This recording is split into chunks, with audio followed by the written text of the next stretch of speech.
यूं तो भारत में अनेक सिद्ध संत महात्मा हुए हैं, किंतु बाबा नीप करोरी स्वयं में सर्वथा अनूठे और निराले थे। उनकी कीर्ति पताका भारत की सीमाएं लांघकर विदेशों में आज भी लहरा रही है। राजा हो या रंक, उनके अंतःकरण में सबके लिए समान स्थान था। वो ऐसे संत थे जिन्होंने व्यक्ति को स्वावलंबी बनाने के साथ ही उसका स्वाभिमान भी जागृत किया। लाला रामकिशन हल्द्वानी, उनकी माली हालत बहुत खराब थी। काम धंधा कुछ नहीं था, बस बड़े भाई की दुकान पर कर्मचारी की हैसियत से काम करते थे। बड़े भाई के साथ ही एक बार कैंची धाम गए।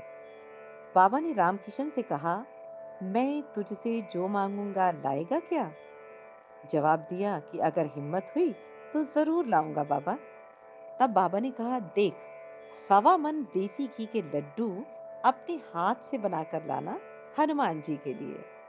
बोल, लाएगा? रामकिशन मन ही मन बोल उठे, अरे ये क्या कह दिया, मेरे पास तो 1.25 किलो आटा भी अपना नहीं। फिर भी उनके मुंह से निकल गया, अच्छा महाराज जी। और वापस हल्द्वानी आ गए। 2-3 हफ्तों में उन्होंने 1.25 मन लड्डू अपने हाथ से तैयार किए और उन्हें लेकर बाबा जी के पास हाजिर हो गए। बाबा जी ने लड्डू का भोग लगवाकर रामकिशन से ही सबको प्रसाद बंटवाया। कुछ दिनों बाद वो एक बार फिर कैंची गए। वहां भंडारा चल रहा था। सेवा की इच्छा व्यक्त की तो बाबा जी तपाक से बोले, यहाँ तो दुकान खोल। रामकिशन बोले, बाबा मैं तो पागल हूँ, दुकान कैसे करूंगा? बाबा बोले, देख, एक तू पागल और एक मैं पागल, जा अपना काम शुरू कर। अब उनके पास एक बड़ी दुकान है और एक दिन था कि वो खुद कर्मचारी थे और आज का दिन है कि उस हैसियत के 10 कर्मचारी उनकी दुकान पर काम करते हैं। ऐसा थी बाबा जी का भक्तों को आत्मनिर्भर बनाने का तरीका। बाबा नीम करोरी कहते थे कि हृदय सम्मान का आश्रय स्थल है। जब तक किसी के लिए आपके हृदय में सम्मान नहीं है, तब तक आपका उसके प्रति प्रेम प्रेम नहीं, बल्कि एक छल है। जब आत्म कल्याण, हित, स्वार्थ, लोभ, मोह और सुख से निर्लेप होकर कोई संत हृदय मानवता, मानव कल्याण और सेवा को ही परम कर्तव्य और ईश्वरीय सदिच्छा मान लेता है, तो देवता होने के करीब पहुंच जाता है। कम से कम उसके भक्त किसी देवता से कम नहीं समझते।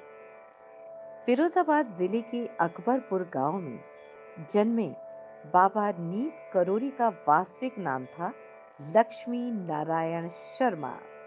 महज 10 वर्ष की वय में उनका मन सांसारिक मोहमाया से उछट गया और उन्होंने घर त्याग दिया।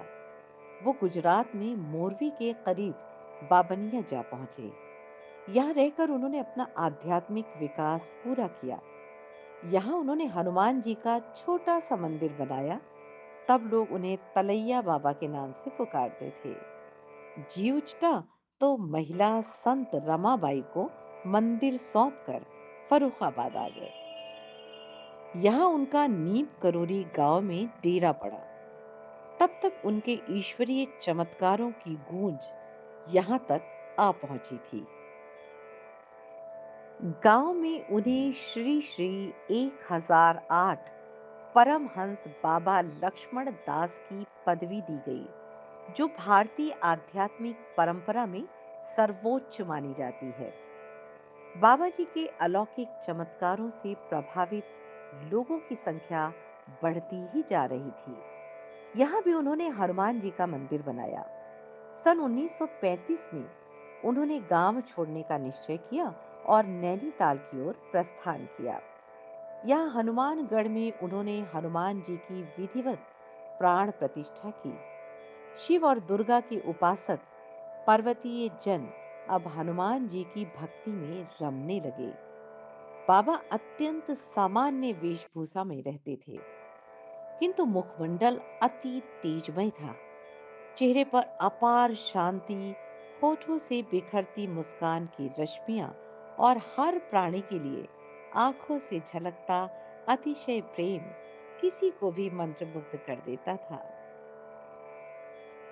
बारीक चिंतन, साधु की तरह रहन सहन, किंतु राजाओं सरीखा आभा मंडल, ऐसे महाराज जिनकी एक झलक पाने के लिए तमाम राजसी वैभव राह तकते रहते थे।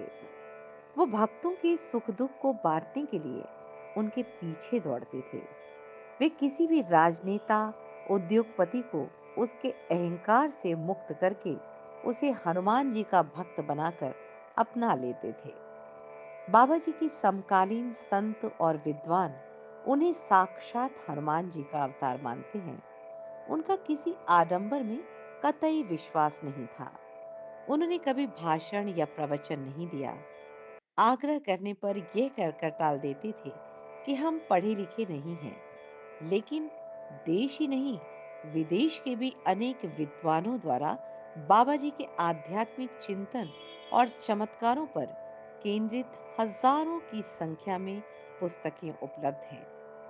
उन्होंने जन समुदाय के बीच रहते हुए वर्तमान वातावरण में मानवता के उच्च मूल्यों को स्वयं अपने आचरण के द्वारा स्थापित किया और उनको व्यावहारिक रूप दिया, जिससे जन जागरण के साथ ही उनका आचरण एवं व्यवहार शिक्षा प्रति नहीं, वरन जन साधारण के अनुकरण करने योग्य है। बाबा जी की व्यापकता एवं क्षमता की कथाओं, दृष्टांतों का जो मूलतः उनकी जन जन के प्रति करुणा, दया, कृपा और क्षमाशीलता, वात्सल्य, भक्त वत्सलता, धर्म एवं मर्यादा की रक्षा आदि की भावनाओं के प्रतिबिंब और अपार भंडार हैं। बाबा जी ने हर भक्त, हर शरणागत के साथ तथा उन भक्तों के साथ जो उनके व्यक्तित्व व सामर्थ्य से अनभिज्ञ थे, जिन्होंने कभी महाराज जी के दर्शन भी नहीं किए थे, उसके प्रारब्ध कर्म मनेच्छा के अनुकूल अलग अलग प्रकार की कल्याण रूपी कृपा की। उन कृपा पात्रों की बाबा जी के प्रति अलग अलग अनुभूतियां व भावनाएं रही हैं। किसी किसी के लिए साक्षात हनुमान, किसी के लिए महराज के श्याम सुंदर श्री कृष्ण, किसी के लिए भगवान श्री राम, किसी के लिए सखा मित्र, किसी के लिए गुरुदेव महाराज व परम आराध्य, तो किसी के लिए माई बाप, किसी के लिए परम ज्ञानी ऋषि, महर्षि, साधु, मुनि, जोगी और भगवान थे। महाराज जी के भक्त देश दुनिया के हर कोने में फैले हुए हैं। यद्यपि बाबा महाराज ने इसके लिए किसी संस्था, संस्थान अथवा किसी विशेष नाम युक्त सत्संग स्थल आदि की स्थापना कभी नहीं की। एकदम रमता जोगी, आज यहाँ तो कल वहां, किसी स्थान से, किसी मंदिर, किसी आश्रम से कोई लाग लगाव नहीं। महाराज जी ने मंदिरों एवं आश्रमों में अपना नाम कहीं नहीं आने दिया तथा इन मंदिरों एवं आश्रमों को हनुमान जी के नाम पर ट्रस्ट बनाकर ट्रस्ट को सौंपते चले गए। बाबा जी के महाप्रयाण के बाद भक्तों ने मंदिरों एवं आश्रमों में उनका नाम जोड़ दिया। बाबा जी का एक ही उद्देश्य, एक ही लक्ष्य था, जन जन का किसी भी तरह कल्याण। बाबा नीम करोरी के परलोक गमन के बाद फेसबुक के संस्थापक मार्क जुकेरबर्ग उनके कैची आश्रम उत्तराखंड में आए और 2 दिन रुके भी थे। उन्होंने ये बात प्रधानमंत्री नरेंद्र मोदी से मुलाकात में बताई थी। एप्पल के संस्थापक स्टीव जॉब्स भी बाबा के परलोक गमन के बाद उनके आश्रम आए थे।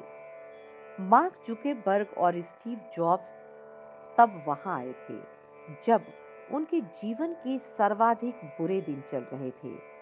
इन दोनों के जीवन पर बाबा का बहुत प्रभाव पड़ा। नीम करोली बाबा के भक्त भारत सहित विश्व के अनेक देशों में हैं। ऐसे ही एक अमेरिकी भक्त थे, रिचर्ड अल्बर्ट। 1931 से 2019 वो बाबा के संग बहुत समय रहे। बाद में उनका नाम रामदास हो गया था। उन्होंने रामदास नाम से बाबा पर अंग्रेजी में पुस्तक लिखी, the miracle of love. Hindi अनुवाद भी हुआ इसका।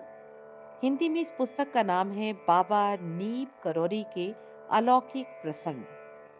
उनकी अंग्रेजी पुस्तक का प्रकाशन अमेरिका में ईपी डट्टन, न्यूयॉर्क ने किया।